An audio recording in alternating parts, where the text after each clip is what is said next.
Hello, my friends, and welcome back to another episode of the Girls for Greatness podcast. I am your host, Delia Perry, and you are listening into episode number 159 with Lia Garvin. My friends, I am so thrilled to have Lia here today to dive into her story and all the amazing ways she is impacting the world. But to first give you guys just a little bit of a background on Lia. Lia is the author of the book Unstuck, Reframe Your Thinking to Free Yourself from the Patterns and People That Hold You Back. Lia has nearly 10 years of experience working in some of the largest and most influential companies in tech, including Microsoft, Apple, and Google, to explore the power of reframing to overcome common challenges found in the modern workplace. Lia is a Tedx speaker, a leader, and a coach, and she is on a mission to humanize the workplace, one conversation at a time. Lia has a Bachelor of Arts from UCLA in sociology, a Master's of Arts in media studies from the New College of California, and she is co-active and ICF certified and an ICF certified professional coach. Man, that's a lot, Lia. That's a lot. Every time I read these, I'm like, that's exhausting. Like, that's amazing. No, and as a mom, it is exhausting. Oh my gosh. No, so awesome. So many amazing accomplishments, but welcome to the podcast. Welcome to the Girls for Greatness podcast. I'm so looking forward to this and so looking forward to having you share with us today on kind of about your book and just kind of your story. And as I said, you got your degrees in California. That's where you reside currently. Is that right? Yeah. Okay. In the Bay Area. Awesome. Yeah. That's right. I remember we talked about that when we were on the phone and I was like, I'm so jealous. California. I'm in kind of the boring Midwest, not the boring Midwest, but not so exciting. It's pricey here, but yeah, but so worth it. You get good weather. Yeah, exactly. So maybe tell us a little about your professional career, like how you even got into the tech world and just maybe what led to the writing of this book that just came out. Yeah. So I would say, my professional background really was focused primarily on project and program management and really working with teams on, what's getting in their way from getting work done. And I started out in finance. Then I moved into design. I was really interested in graphic design and branding. And as a project manager, I kept finding, there's the things getting people's way from getting their work done. It was never like skills or ability or creativity. It was the people stuff, the interpersonal dynamics, the, lack of clarity on roles, responsibilities, not feeling that connected to the work, different things like that. And I had this hypothesis early on in my career that, if we figure out, how to make sure the people are okay and feel connected to each other in the work, then the work will get done faster and at higher quality. Now, initially with this hypothesis, I was given feedback like, hey, focus on the work, the people stuff, figure that out later. And I was, I said, I don't think so. I don't agree with that. Yeah. Like, it doesn't work that way. And so I had a lot of frustrations in my early career feeling like, I'm seeing this thing that's so obvious that people need more support. They need more, they need to feel more connected to each other, the work, right? They need clarity. They need to be included. And I kind of hung on to this hypothesis as I kept, going in my career and working on different kinds of teams. My road into tech actually was sort of by chance. I actually got recruited over LinkedIn. And wow. Yeah. And my, note to listeners, the initial email went to my spam folder and I randomly checked it. And I actually, now I rigorously check my spam folder every day, but yeah, I got to email my spam folder. Hello from Microsoft was the first job in tech I had. And I ended up reaching out and the rest is history. So, yeah. And I think what the recruiter was drawn to was my experience in design, project management, and like in team building, which I ended up doing in tech from there. And so, I worked in sort of like as a chief of staff capacity. I worked as a program manager in product, and I kept really trying to shift the attention of the leaders I was working with onto people need more than just, here's your schedule, get this done and come back to me. Right. And it was tough for me being a non-engineer working in tech, also a woman in tech. So I'm underrepresented in multiple dimensions, to really find my voice, build confidence in this hypothesis that this way that I was approaching program management made sense. It was actually better than just sending someone a list of tasks and hoping they get it done. And, but as I continued to have wins and the way that I was approaching my work, I started to be able to fill out a bigger story of the impact that I was having. That's and awesome. So, the book kind of summarizes a lot of the different challenges that I went through, things that I got wrong at first, things that were frustrating, and then some tools that I picked up along the way, either from trying them out, from books, classes, teachers, mentors, that started to give me power to overcome some of these challenges. So my book Unstuck is about 12 common challenges that show up for women in the workplace, and really, anyone in the workplace, but specifically for women in the sense of why we get stuck in the first place, right? A lot of biases and double standards and different things that we have to overcome, why we get stuck, and then how do we use the power of reframing or looking at challenges through a new perspective to work through them. And again, it's sort of a synthesis of my of all the ups and downs I had along the way to getting to where I am now. That's amazing. So are you still in tech? Are you very focused now on your coaching and, writing and all of that? Yeah. So I'm straddling both worlds. So I'm still working in tech, also working as a consultant, doing speaking, working with teams and focusing on the book. So that's awesome. It's a juggle, but it is. But for the time being, that's amazing. And you're a mom. Yes. Of a 3-year-old. That's right. Oh my. Spunky little 3-year-old. Oh my gosh. Yes. So that brings in a whole nother element of juggling. With everything else that you're doing, I'm sure. Yeah. Been there. Tell me about this idea of reframing and maybe just how it works and how maybe you even, had to use it in your own life, in your own journey. Yeah. So as I was looking at, the book sort of came together as, I love writing. I love sort of journaling and writing about and it's nothing is easier to write about than what we're frustrated about. I think that can sort of be cathartic. It's true. You're right. And so I started writing about things that, like feedback, why it was hard for me to talk about my work, why, as I was coaching and mentoring women, why that kept coming up, or why negotiating is hard, decision-making. And I started to see, these were a set of patterns that people kept falling into. But then there was moments when we would persevere and break through it and actually accomplish this goal or get the outcome we wanted, even when all this other stuff was going on.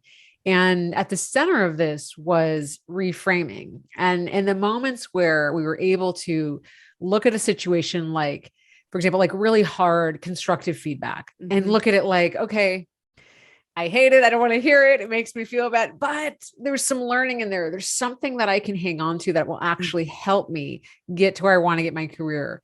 Or, this, negotiation went really badly, but there's learning in there that I can find that I can take with me next time. Right. We were able to shift our perspective.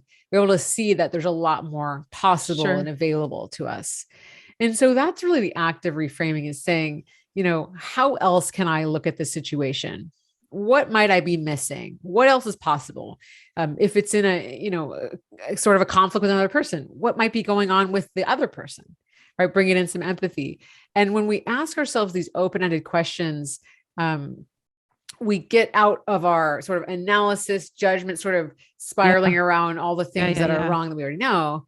And then we get into this generative space of, well, what's possible? And then so much growth happens there.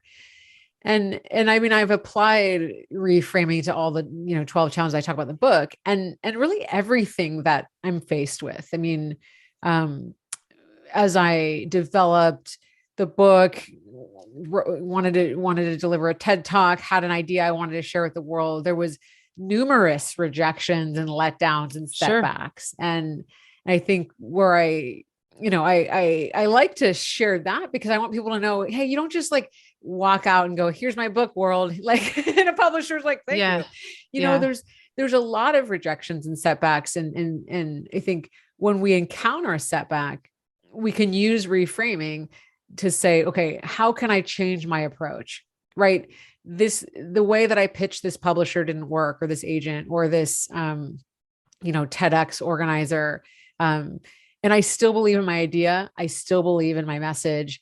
This is really important to me. So let me examine my approach. Was it the way I positioned myself? Was it the way that I framed the content? Was it, reused a cover letter that really needed to be more specific, whatever it is. And when we recognize it's not about us and something wrong with us and I'm not good enough, and we kind of like push away from that, it must be something wrong with me. Sure. And we look at our approach, we see we can actually, there's an infinite number of ways we can approach a situation. That's good. Well, I think, just hearing you talk about it, to me, one of the things that dawned on me is just, it almost is as if it's shifting the perspective and from just the way we see ourselves and the way we look at it, and making it about us, everything about us, and opening up to the possibility of, well, maybe, what happened, may not have had anything to do with me, or B, maybe it's just a different way for me to grow, to learn, to shift, to whatever, just not looking at it from such a self-centered perspective, maybe. Exactly. It's 100% right. And I talk about that in a chapter about reframing the ego. Yeah. And like you say, it's, sometimes we think ego, oh, well, I feel bad about myself. I can't have a big ego because ego means I love myself. No, ego means I'm really me-centered. And as you said, getting some space from, it's not all about me and everyone's watching me, waiting for you to mess up. And why did this happen to me? If we can get some space from these me-centered questions, we can both appreciate that everybody's kind of thinking about themselves at all the time. Right, so there's really less focus on ourselves. And then it can be really freeing to realize, hey, I have a little space to be myself, and everyone's not watching me, like watching every move that I do.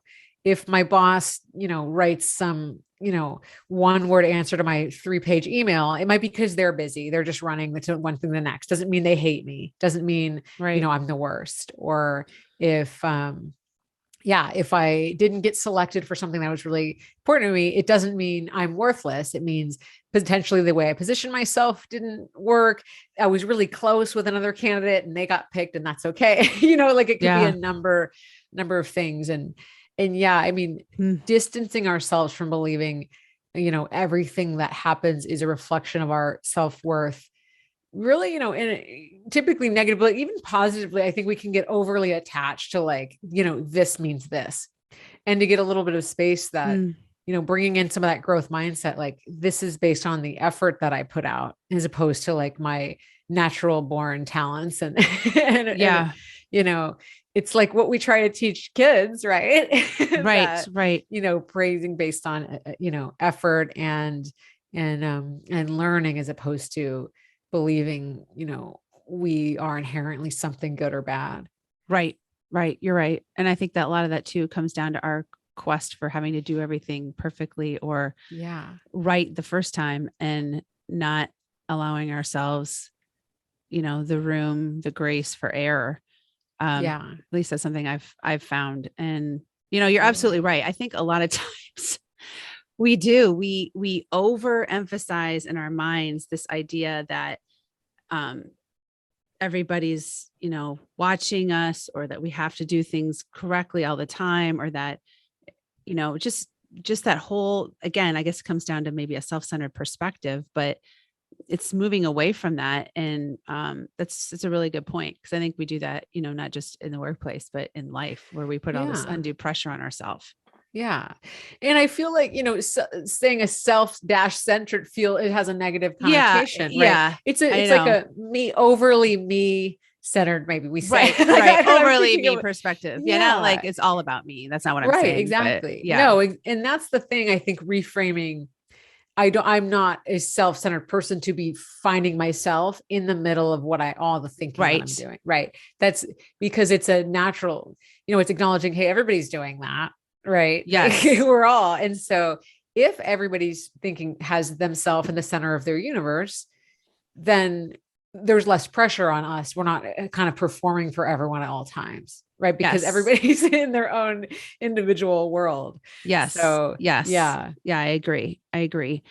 I know that you talk about like a lot about the different pitfalls that women, encounter, but I'm curious, like, can you just give us a few, like, I mean, I know there's many that I'm sure you've encountered with your, women that you've worked with, and of course in writing your book, but Yeah. um, I'm sure there's a lot. And I like the fact that you focus on, the pitfalls that women encounter, because I do think not that one is better than the other. I've said this before, but I think the way women do things a lot of times is very different from men, and our read on things, our take on things. I think that there's some differences, neither good or bad, but it's just a difference. And um, I just think that perspective is great. So Yeah, and I think the way that we're treated in the workplace and society, we know that's yes, different for sure, yes, right? yes, And so I think that's where, identifying why some of these for sure. things are harder is the first place. Like you mentioned, perfectionism. Well, a lot of women are told from a young age, to be nice and smart and pretty and thin and all of these different Mm, messages kind of feeding into what often turns into a perfectionist tendency. It can also turn mm, into I'm not good enough. No matter what I do, it's never enough. It can turn into a real fear to advocate for ourselves, right? We are told the mhm. messages, keep your head down, good work gets noticed. A lot of times we're told, just take what you're offered. Don't ask for more, Yeah, like, and so then when it comes to things like negotiating or talking about our work, or making a tough decision comparison, we are already like our inner critic is attached to all these messages, and it's like, well, how am I supposed to do this? Like I was told to do the opposite thing yeah, for so long.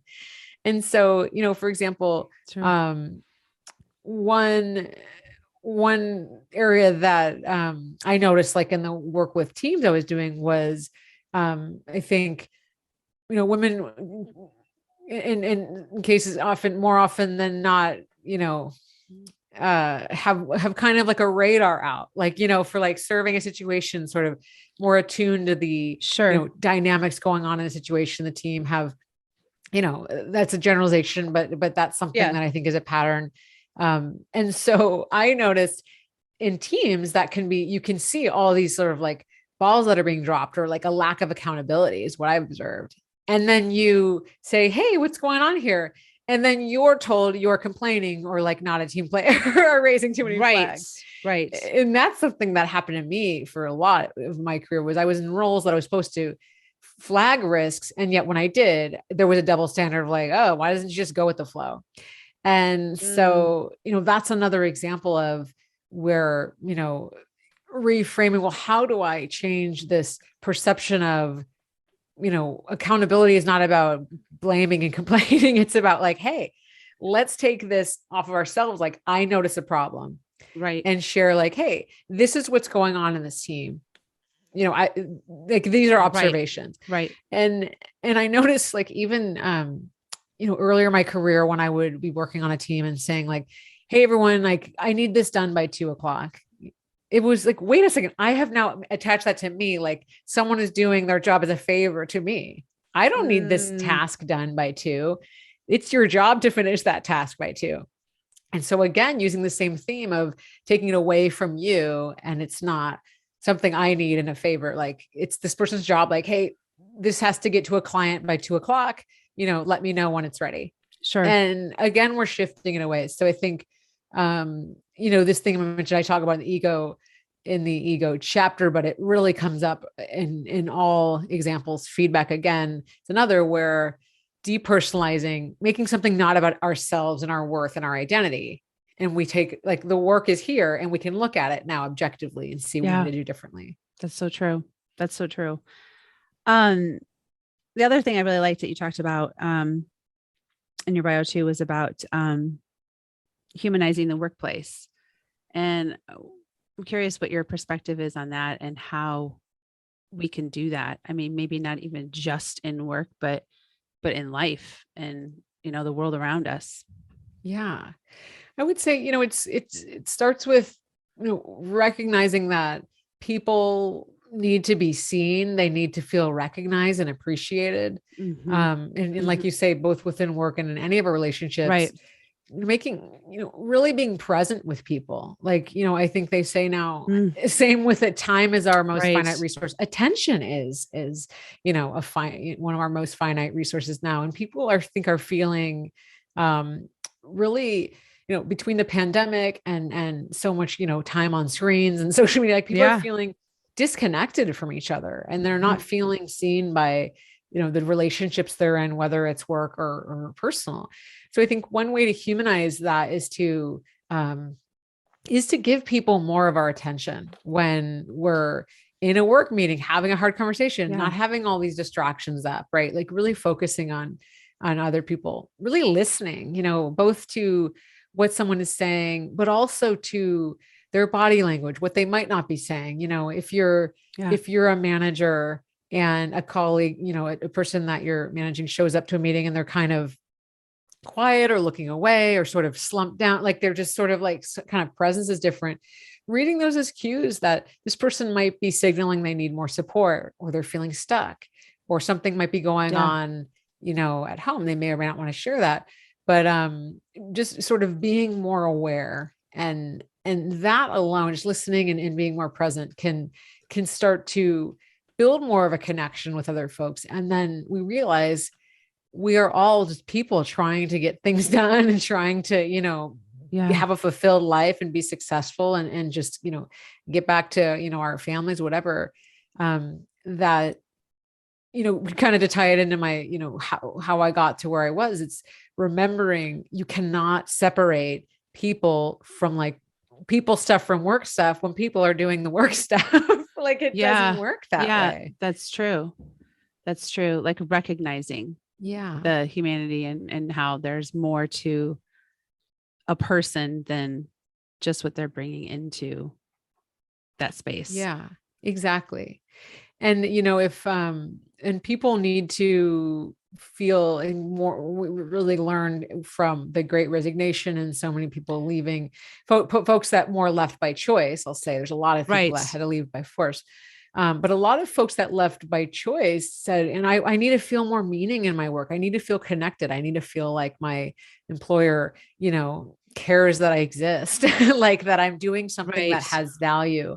So I think that was a real theme that was coming up, especially with Gen Z and younger generations that are wanting to feel more connected to their work. Well, that's again recognizing there's a human behind this, the work output, whatever it Right. is, that we're not Right. just, a cog in a machine. Um, Yeah. and people are really asking for more out of their workplaces now. Yeah. I think it's true. Well, it probably has shifted a lot of people's Yeah. perspective, just knowing what's happened, what people have endured, Yeah. what they've been through, having to work from home or, whatever the situation was. Yeah. Um, yeah, I'm sure that in and of itself, which I'm sure you've seen, has really been a challenge for some people, whether it's to go Yeah. back into the workforce, to go back physically, or to even be at home, still working from a remote position, but to Yeah. feel like they're valued. Yeah.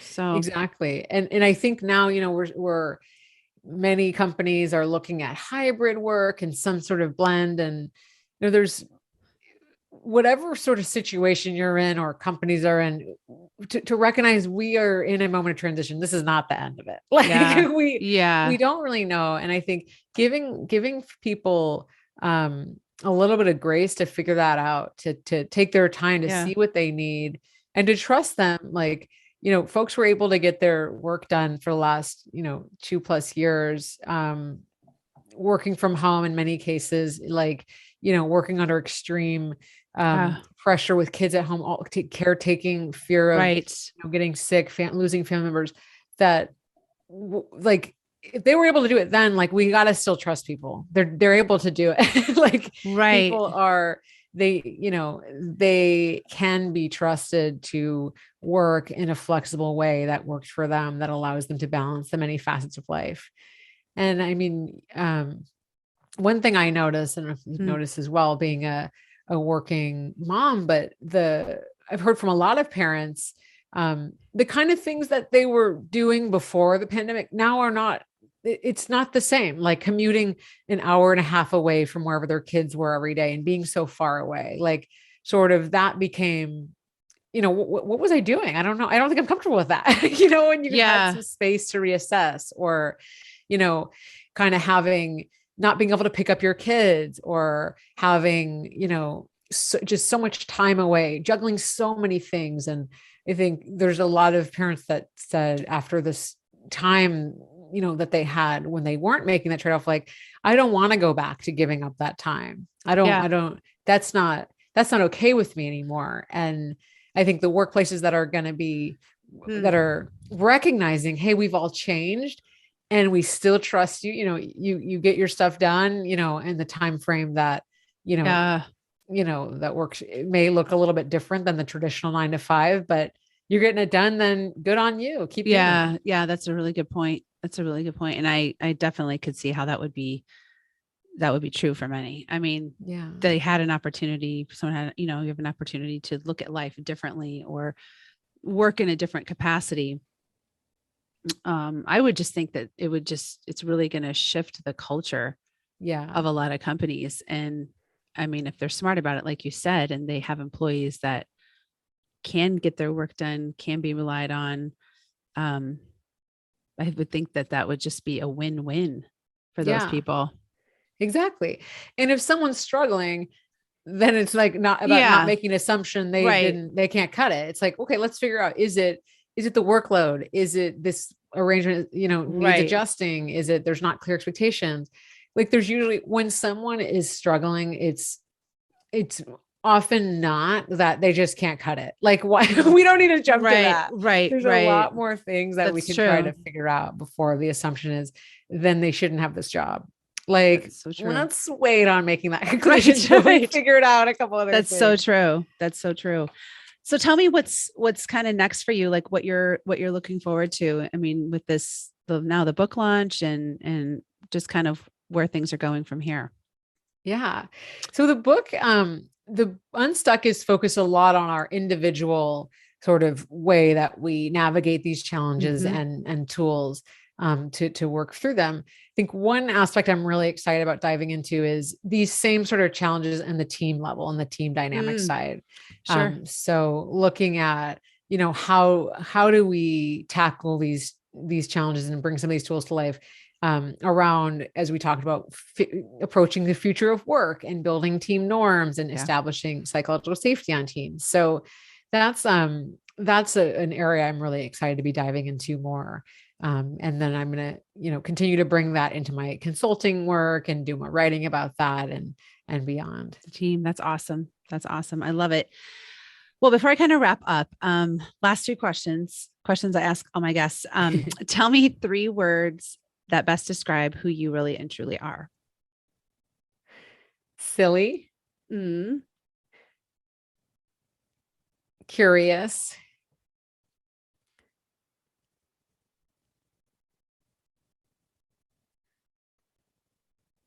Authentic. Oh, good one. Love that. Silly, curious, authentic. I love it. Very good.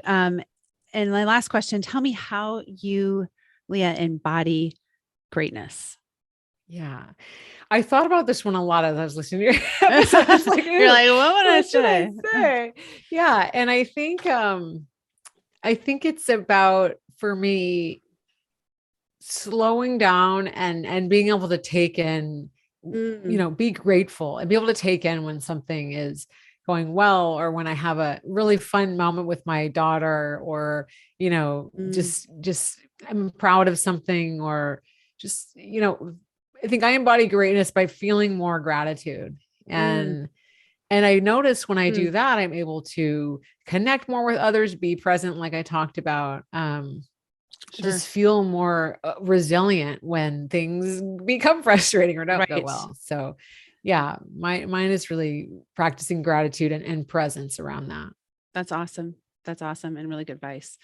Well, I'm so glad that this worked out. Thank you Yeah, so me much for too. being here. I love what you're doing. I think, even if you're listening in and maybe you're not in the corporate world or you're not in tech or whatever, I always say that there's always something that you can take and apply, I feel like, to life. And I think even just the principles we talked about with, reframing and getting unstuck and humanization, I mean, all of it across the board is so important. And I just, yeah, I commend you for the work you're doing, and just really, I have no doubt that your book is going to be a huge success, and it's going to impact a lot of people. So thank you for coming and talking about it.